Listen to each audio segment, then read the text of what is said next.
Hey guys, welcome back to another PS2 Memories video. Here we are taking a look at another budget racer game on the PS2 by the name of Urban Extreme that was developed by Data Design Interactive and published by Metro 3D back in 2006. Now, like a lot of budget style games on the platform, they're pretty much more of an entry level avenue for the likes of smaller independent studios and developers to be able to develop games for the console pretty much at that time.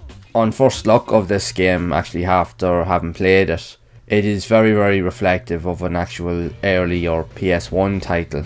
It actually really doesn't look like a PS2 game really at all as such in terms of the graphics. It's definitely more of a PS1 game, and having spent a bit of time actually playing it, it uses a physics engine that actually affects all of the physics of the car to a point that when you hit a bump or something hits you or different environments, it definitely affects the handling characteristics of the car. Now, it actually is fun to play for a short period, but it can get quite overwhelming because with the likes of the physics, when you do hit like a bump or if you go over a jump, sometimes it can completely throw the car off. Some of the handling characteristics of some of the cars are a bit more twitchier than others as well. I found the likes of using the rally car had the best kind of balance between handling and speed, whereas if you use some of the other cars, the likes of the beach buggy, you could turn the corner but it was so sharp that if you held on to the controller for longer than say a second, it would actually nearly almost do a U-turn. It was super sensitive, so you had to be very careful. But I suppose each vehicle had its own pros and cons, so it definitely added to the experience. Now,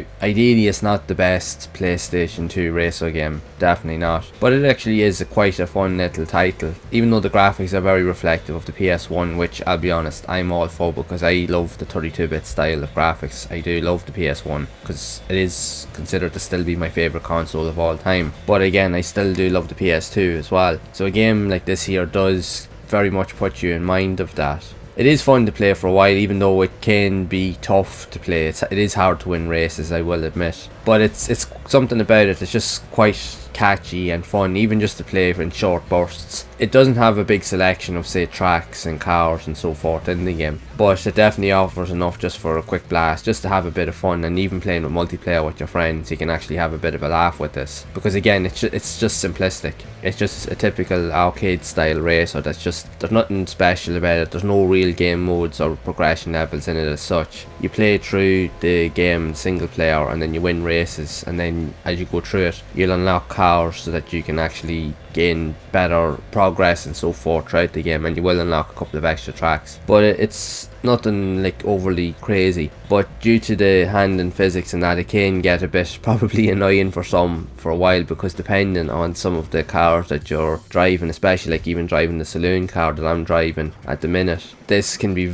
extremely twitchy, and the slightest little touch just bounces the car everywhere. But I suppose that's just the fun of it. You have to kind of just expect the unexpected when you're actually playing a game like this. Like, it does have its glitches, like I'm not going to deny that. It isn't like the most perfect racing game out there, but what it does offer, it offers definitely quick short bursts of fun, and it is worth looking into just to actually have a bit of a laugh. The soundtrack to the game is actually catchy as well, and it actually does really suit the game. It definitely suits the arcade vibe to it, and even though the graphics are very more reflective of PS1 era game, it still looks actually decent. I think the whole aesthetic definitely suits the type of game that it tries to represent, and it is a pretty cool feature as well that you have damage characteristics, that you can damage the car as you go through the race. So the more damage the car takes, eventually the car will start to smoke, and then flames will start to come out of it to a point where the car will literally just explode, and then you have to respawn back on the track. So this can actually play a big part in how a race actually goes for you. So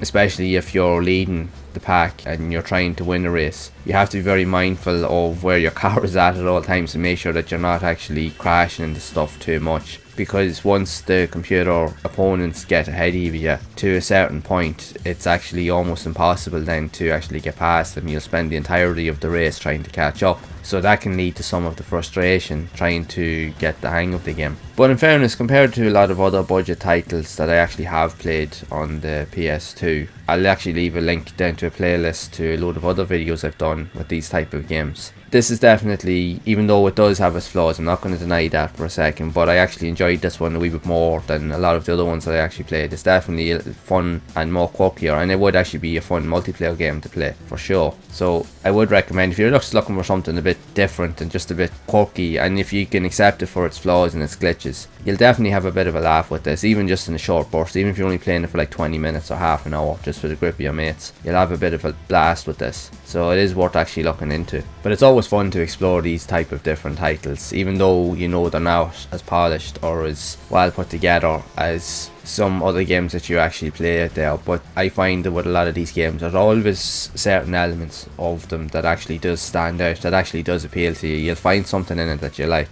And if you do like exploring these type of games, this one here I definitely think is worth looking into, just like I said, for all those little elements, and just to enjoy it for what it is, because again, it's simple, it's nothing crazy, it's just your basic typical arcade racer, but it has enough unique and quirky elements in it that actually will appeal to a lot of people. Plus, if you are a fan of old school arcade racing, we'll say in the 32-bit era, like the PlayStation 1, you will feel very at home here, because it will be very reflective of a lot of games from that console. So again, feel free to have a look at it and see what you think for yourself. And I'd love to know what your thoughts are of this game, if you've actually played it yourself, or did you even own it back in the day, and if so, what did you actually think of it? Did you enjoy it, or maybe not so much? Be sure to share that down in the comments below. So if you have enjoyed this video and you'd like to see more of these style of videos where I do explore other budget style racing games that were released on the PlayStation 2, and where I share my thoughts and experience with everyone, make sure to leave a like on the video. Also make sure to subscribe to the channel, and again, hit that bell icon to be updated whenever future videos are released.